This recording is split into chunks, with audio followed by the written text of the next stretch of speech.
Саламатсыздар, урматтуу Беспредел медиа порталынын көрүүчүлөр, азыр биз сот Бишкек шаар сотундабыз. Биз жабырлануучулар жана анын жактоочуларына тартууга уруксат берилди. Мына өзүңүздөр көрүп атасыз. Азыр Аида Исакова баласы менен сотко келди. Айдажы, уруксатпы? Азыр председатель иши келет. Мы подготовку только делаем. Вот она, он председатель придет, она не готовит. А сейчас бяк сторона. Токтолуп атат. Экинчи тараптагы адвокаттардын Байке лучше. Байке бияқта жатат. Айтып атат сен, баштап атат. Та контент бар. Тартпай элем. Мен эчкимди тарткан жокмун. Бияқта эле тарттым. Судьяны тарткан жокмун. Бул тарап тарткан жокмун. Я не превышаю. Процесс башталды. Силердер тартпай эле. Башталды. Тартып өстүнө судья айтып атат, эми сиздер чечпейсиз болгонго. Мына келип туруп туруңуздарчы бирөөңүздөр. Мен бияқта эле. Мына адвокат тартабыз, бияқта тартабыз. Азыр коомдо резонанс болуп атат. Бүт баары чыгарып атат. Бизге да кызык да. Кандай болуп атасыз? Кандайсыз Айдажы? Кандай көз жарып алдыңыз? Балаңыз жакшы оорубай элеби? Кандай алап калды сизди? Атын ким койдуңуздар? Мен прямой эфирге чыкпайчы. Кармоочу жайыңыздар алап калды жакшы элеби баары? Айдажы. Айдажы. Баары жакшы, шарттар баары түзүлдү. Мына азыр ошо камакта жатабыз, коомдо резонанс болуп жаткан Аида Исакова жана жактоочулары канат жактоочу катары алап калуу боюнча комментарий кылсаңыз. Ну, көрүп атасыңар, бала мына бала содержится в тюрьме. Балада эмне күнөө деген сөз. Сот ушунун баарын камакка алардын астында булар бул түшүнгөн жок. Приговорду биз оспаривать этип аткан жери жок. Части назначенного наказания. Биз деген айтып атабыз. Балага карата семейный кодекс исполнения жагынан жүрүш керек. А муну судья жасаган жок. Судья жасабай туруп мүмкүн ушундай болот. А эмнеге? Процесс башталган эмес. Сотко салгынчы кайрылып кетти. Катуу командировка окшойт, Я эми. Катуу командировка окшойт, Азыр экинчи тараптын жактоочулар келелегине байланыштуу. Азыр 15 мүнөттөн кийин сот процесс башталат. Ага чейин биз дагы күтүп турабыз да.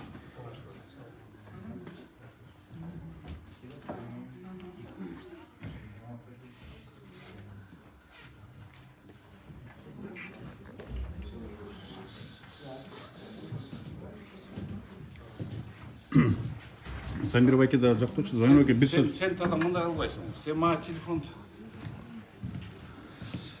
жагдай кандай болуп атат? Замир Байке комментарий берип кетесизби? Мына бүгүн соттук отурум катардагы.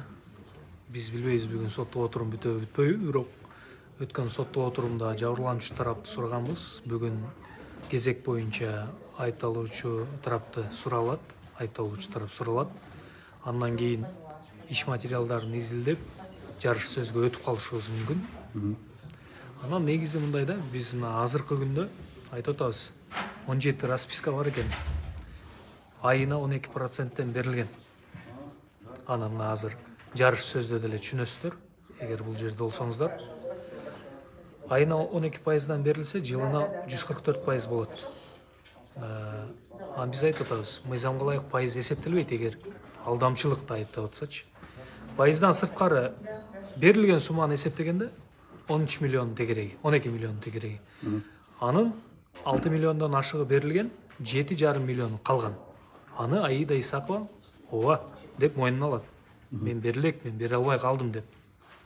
Эми биз айтып атабыз, бул жерде жана айтабыз соттук коллегияга. Макул бере албай калыптыр. Берсин деп чечим чыгарыңыздар. Даже если күнөөлүү десеңиздер, мына отсрочка деген түшүнүк бар, баягы 5 жылга кесеби, 6 жылга соттойбу. Отсрочка берип койсо болот. Эң кичинекей баласы 14 жашка чыкканга чейин эркиндикте болсун депчи. Мына мен ойлойм ушул иш как раз ошол мыйзамдагы жеңилдик колдонулушу керек болгон случай да. Мындай иш боюнча 6 баласы, 7 баласы бар, жаш жетелек. Аялга карата отсрочка колдонулбаса, анда кимге карата ал норма колдонулат? Ушундай норма бар да негизи. Бар. Жазык кодексинде андай норма бар. Ошондуктан биз айтып атабыз, керек болсо баягы мындан башка мыкайчылык менен жасалган кылмыштар боюнча деле эркиндикке пробация менен кое берген случайлар бар. Эркек кишилерди. Эгерде аял кишини мындай эске алып жагдайын мыйзам жол берген ыкманы колдонуп сот отсрочка бериш керек деп ойлойбуз да. Анан могу коомчулукта азыр аябай талкууланып атат ушул тема. Анан баягы медиа тармактагы эки жаатка бөлүнүп калгандай болду да. Ушул нерсени байкай алдыңыздарбы? Ушул боюнча кандай дейсиз? Албетте эки жакка любой эле маселе боюнча коомчулук дайыма экиге жок дегенде бөлүнөт. Кээде андан да көп тарапка бөлүнүп кетет. Бул иш боюнча деле эки тарапка бөлүндү. Бирок мен байкашым боюнча көпчүлүк баары бир адам болгондон кийин түшүнүп атышат бу жерде.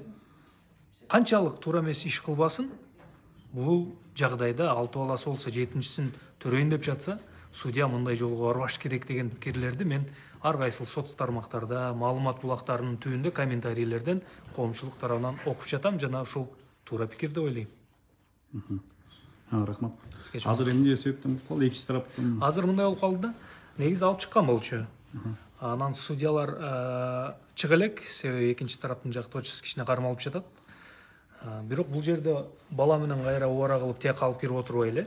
Эч ким бул жерден Аида Исакованын баласы менен алып качып кетип калбайт да. Конвой турат, решетка турат дегендей.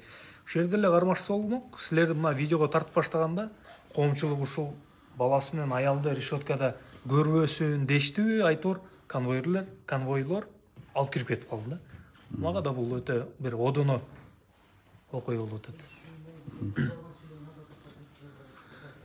Рахмат. Чоң рахмат. Азыр башталат да ошону бир 15 мүнөттө. Кудайымча рахмат.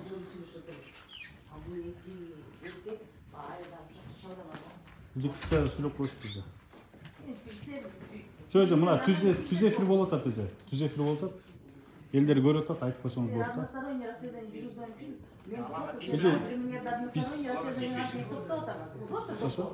Жо, биз иликтөө эмес эже бул. Жоошуктагы ар бир сөзүнө жооп берет, жалган айткан. Жалган информация бүт баары жооп берет. Мен бүт бардык силердин Ушуну тартсам болот сизде? Бардына жооп Мына сизге тарталы десек, урматтуу ар бир жалган айткан. Урматтуу көрүүчүлөр, биз эки тарапты алалы дедик десек, силердин ар бир жазган, сүйлөгөн сөзүңөрдүн баарына жооп бересиңер, баарын топтоп атабыз деп айтат. Ошондой эле бул сот аткаруучулар да бизге экинчи тарапты тартууга уруксат бербей жатат да. Эгер ачык маалымат болсо, эгер чындык адамда болсо, анда коомчулукка ачык чыгыш керек деп ойлойбуз биз дагы. Азыр бир аз убакыттан кийин соттук процесс башталат. Ар бир жалган информация деңгээлгандарга жооп бересиңер, баарына. Жалган информация деп бизди күнөөлөп атат. Жо, бизди күнөөлөп атпайбы? Жалган маалымат үчүн деп. Биз эмне жалган чыгарып атат? Жо, чыгарбай эле, мен айтканда эле биз сактап коелу эртең. Бизди топтоп атам, жооп бересиңер деп. Биз дагы мына ошону эметип алалы. Бул жакты тартыла деп уруксат берип атат да эми. Байке, бизде эртең жооп бересиңер деп атат. Бизге ошол факт болсун бизде. Силер сүйлөбөй отурган адамга сүйлөтүп атасыңар да өзүңөр. Бул жакка да эме кылып атабыз, тийишпей отурду. Мен жүрөйүн, менден алып көргөн. Сен ар бир жалган айткан сөзүңөрдү жооп бересиң. Мен бүт баарын тактап койгом. Жо, эмне жалган сөз айтып атабыз эже? Бизге эмне эле жалган сүйлөп атат, журналисттер бир жакта карап атасыңар деп атат. Биз түшүнбөйбүз. Биз болгону соттук процесс чалдырып келатабыз да. Болгон соттук процесс. Экинчи тарапка сөз бере элсек, ага дагы көнбөй баарын даярдап коюп, баарын өткөрөбүз дейт да. Эми өз эркиңиз. Бүт баарын эми даярдап койдум. Ар бир жалган сөзүңөргө жооп бересиң. И адвокат, Проблем жок. Давайте.